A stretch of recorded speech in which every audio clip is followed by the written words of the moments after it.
rank and dignity of piloting. In my preceding chapters, I have tried, by going into the minutiae of the science of piloting, to carry the reader step by step to a comprehension of what the science consists of. And at the same time, I've tried to show him that it is a very curious and wonderful science, too, and very worthy of his attention. If I have seemed to love my subject, it is no surprising thing, for I love the profession far better than any I have followed since, and I took a measureless pride in it. The reason is plain. A pilot in those days was the only unfettered, entirely independent human being that lived in the earth. Kings are but the hampered servants of Parliament and people. Parliament sit in chains forged by their constituency. The editor of a newspaper cannot be independent, but must work with one hand tied behind him by party and patrons, and be content to utter only half or two-thirds of his mind. No clergyman is a free man, and may speak the whole truth, regardless of his parish's opinions. Writers of all kinds are manacled servants of the public. We write frankly and fearlessly, but then we modify before we print. In truth, every man and woman and child has a master, and worries and frets in servitude. But in the day I write of, the Mississippi pilot had none. The captain could stand upon the hurricane deck in the pomp of a very brief authority and give him 5 or 6 orders while the vessel backed into the stream, and then that skipper's reign was over. The moment that the boat was under way in the river, she was under the sole and unquestioned control of the pilot. He could do with her exactly as he pleased, run her when and whither he chose, and tie her up to the bank whenever his judgment said that was the course to take. His movements were entirely free. He consulted no one. He received commands from nobody. He promptly resented even the merest suggestions. Indeed, the law of the United States forbade him to listen to commands or suggestions, rightly considering that the pilot necessarily knew better how to handle the boat than anybody could tell him. Here was the novelty of a king without a keeper, an absolute monarch who is absolute in sober truth and not by a fiction of words. I've seen a boy of 18 taking a great steamer serenely into what seemed almost certain destruction, and the aged captain standing mutely by, filled with apprehension, but powerless to interfere.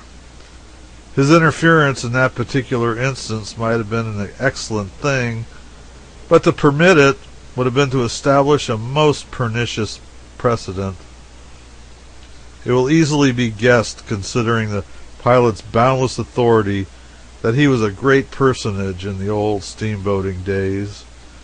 He was treated with marked courtesy by the captain, and with marked deference by all the officers and servants. And this deferential spirit was quickly communicated to the passengers, too. I think pilots were about the only people I ever knew who failed to show in some degree embarrassment in the presence of traveling foreign princes. But then, people in one's own grade of life are not usually embarrassing objects. By long habit, pilots came to put all their wishes in the forms of commands. It gravels me to this day to put my will in the weak shape of a request, instead of launching it in as a crisp language of an order. In those old days, to load a steamboat at St. Louis, take her to New Orleans and back, and discharge cargo, consumed about 25 days on an average. 7 or 8 of those days the boat spent at the wharves of St. Louis and New Orleans, and every soul on board was hard at work except the 2 pilots. They did nothing but play gentlemen uptown and receive the same wages for it as if they'd been on duty. The moment the boat touched the wharf at either city, they were ashore. They were not likely to be seen again till the last bell was ringing and everything in readiness for another voyage. When a captain got hold of a pilot of particularly high reputation, he took pains to keep him. When wages were $400 a month on the upper Mississippi, I've known a captain to keep such a pilot in idleness under full pay 3 months at a time while the river was frozen up. And one must remember that in those cheap times, $400 was a salary of almost inconceivable splendor. Few men on shore got such pay as that, and when they did, they were mightily looked up to. When pilots from either end of the river wandered into our small Missouri village, they were sought by the best and the fairest and treated with exalted respect. Lying in port under wages was the thing which many pilots greatly enjoyed and appreciated, especially if they belonged in the Missouri River in the heyday of the trade, Kansas time, and got $900 a trip, which was equivalent to about $1,800 a month. Here's a conversation of that day. A chap out of the Illinois River with a little stern wheel tub accosts a couple of ornate and gilded Missouri River pilots. "Gentlemen, I've got a pretty good trip for the up country and shall want you about a month. How much will it be?" $1,800 apiece." "Heavens and earth, you take my boat and let me have your wages, and I'll divide." I will remark in passing that Mississippi steamboatmen were important in landsmen's eyes, and in their own too in a degree, according to the dignity of the boat they were on. For instance, it was a proud thing to be the crew of such stately craft as Alex Scott or the Grand Turk. Negro firemen, deckhands, and barbers belonging to those boats were distinguished personages in their grade of life, and they were well aware of that fact too. A stalwart darky once gave offense at a Negro ball in New Orleans by putting on a good many airs. Finally, one of the managers bustled up to him and says, "Who is you, anyway? Who is you? That's what I want to know." The offender was not disconcerted in the least, but swelled himself up and threw that into his voice which showed that he knew he was not putting on all those airs on stinted capital. "Who is I? Who is I? I'll let you know mighty quick who I is.